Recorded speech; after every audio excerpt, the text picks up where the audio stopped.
Ma'am Joy Cardinal sa DTI Negros Occidental, no? Ma'am, maayong gabi liwat. Mayong gabi, sir. Mayong gabi. Kita tanan nga nagapamati sa imong programa. Yes, ma'am. Thank you for the indulgence. Medyo nagproblema kita sa linya. Pero ayon na sa ma'am, very clear ang imong dating rin. No? So, ma'am, can we repeat sa ginambal ta kay na may may coordination meeting? Yes, oo. Kami sa DTI, ang nationwide, nagpatawag ang amon head office kay ina sang briefing on ang actions to be taken namon bala on the issuance of this executive order number 39, the imposition of mandated price ceiling sa rice. So ang implementation, i-explain ko ani para may background. Sige, ma'am. Is para bala ginhambal sa amon under secretary nga para may temporary measure to control the rising prices of rice. That's why ginpagawa ang mandated nga price ceiling nga kaina sir na mention mo ang for regular milled rice tag 41 peso per kilogram and sa well milled rice 45 peso per kilogram. So amo na ang price nga dapat bantayan naton sa market para ma-ensure naton ang availability kay kung nagpinataas na balang iban dapat may measure kita. So that is a temporary measure para mahatag naton sa aton mga consumers ang ginakinahanglan nila nga siyempre basic need naton ang rice, ang affordable rice para sa aton mga consumer.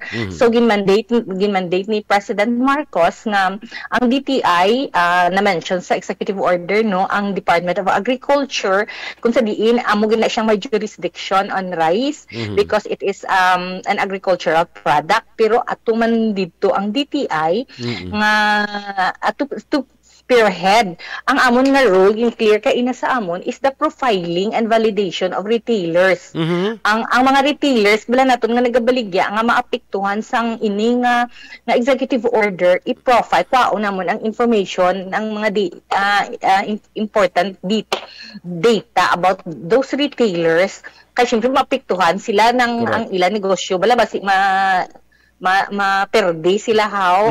Kay kung example ang purchase price nila taas na tapos gulpi nagpanubo ang selling price kay may mandated price ceiling syempre ma-perde sila. So kwao na doon kwao namon ang data sang tanan nga mga retailers sa tanan nga cities and municipalities diri abi sa Negros Occidental ang mga affected nga retailers kwao namon na ang data i-profile namon i-validate kag i-profile namon tapos may immobilize man namon ang amon monitoring team. So diri sa Bacolod may ara kami nga mga in charge gid sa consumer protection may consumer protection unit kami kag may apat kami ka price monitors kag ang ginamobilize man namon ang mga business counselors sa mga cities and municipalities nga mabulig sa monitoring nga mabantay tubla sa presyo nga dapat sundon gid ang amuto nga presyo kag i-get namon na ang mga information para mabantayan naton nga gina-comply nila ang may compliance sila sa executive order. So amo na subong ang pinaka-immediate nga dapat obrown sa DTI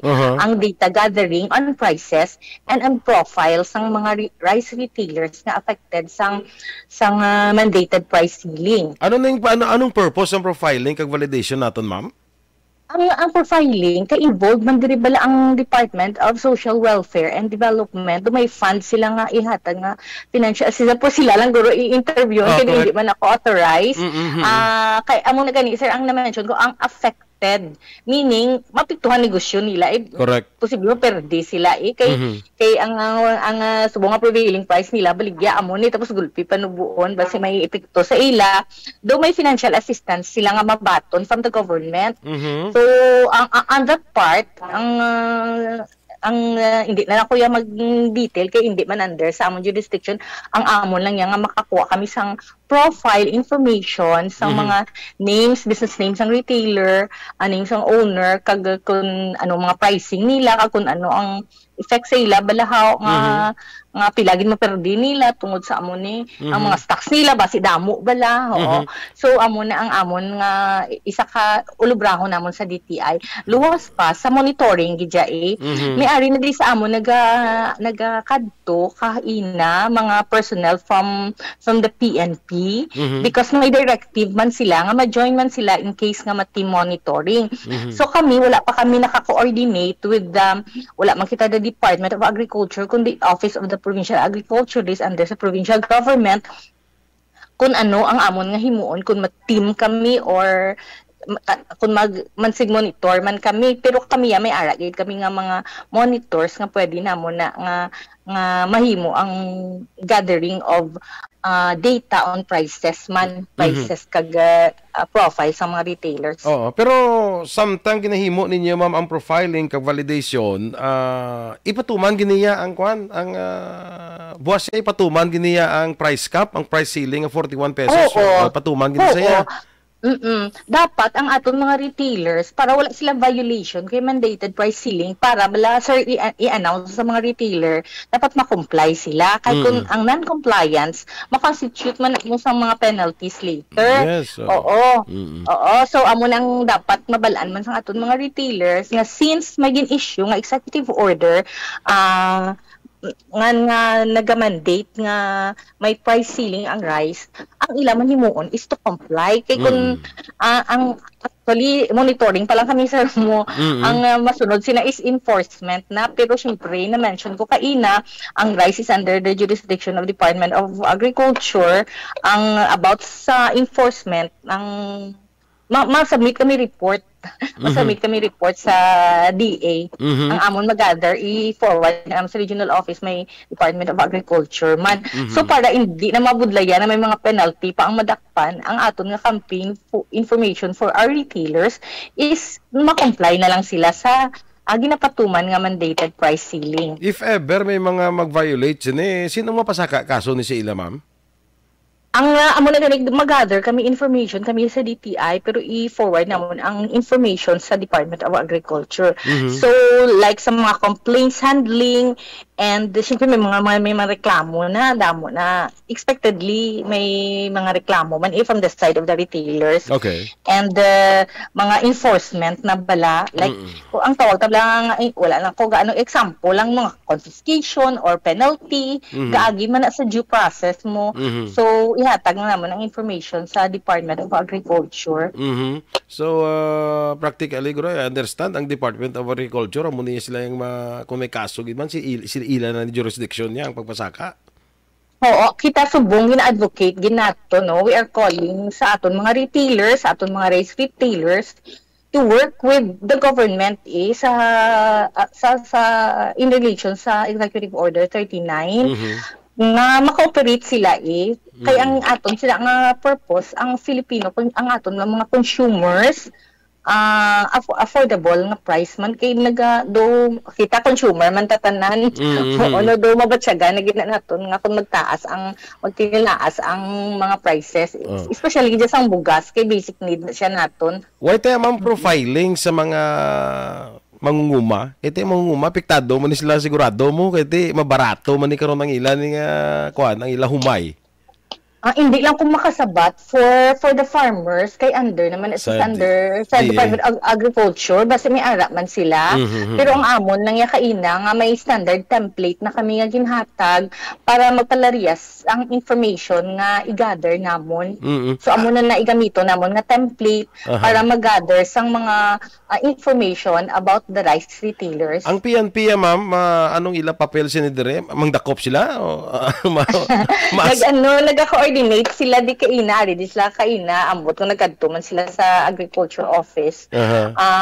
Kay willing sila mag-take part kung example mag-team monitoring bala mag-team kami sang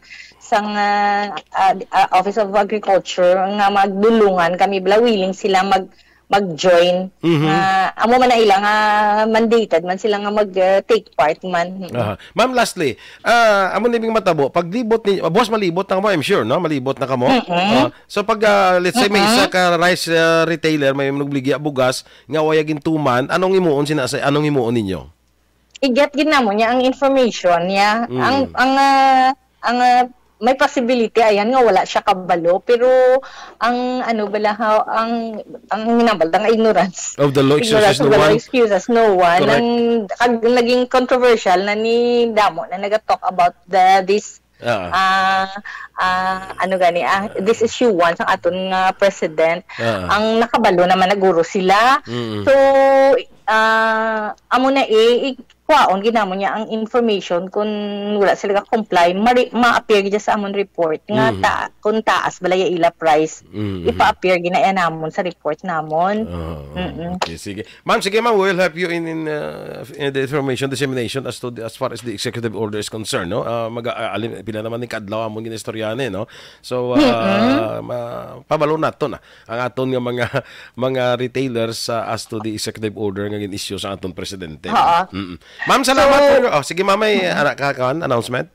Oo, i-ano ko lang para sa inyo. Thank you gid sa inyo sa media nga you are talking about this para man sa information sang aton nga mga rice retailer kag makapaintindi sa ila bala nga dapat i-comply nila kay may mga aran man sa nga kung hindi sila mag-comply bala later so dapat gid nga ma-comply na lang sila Sige ma'am. Kay ang government nag-workout man for assistance para man sa ila. Sige ma'am. We will call you again siguro tomorrow. Tanong ta kung ano ang inyong first day of operation of monitoring tanong ta resulta.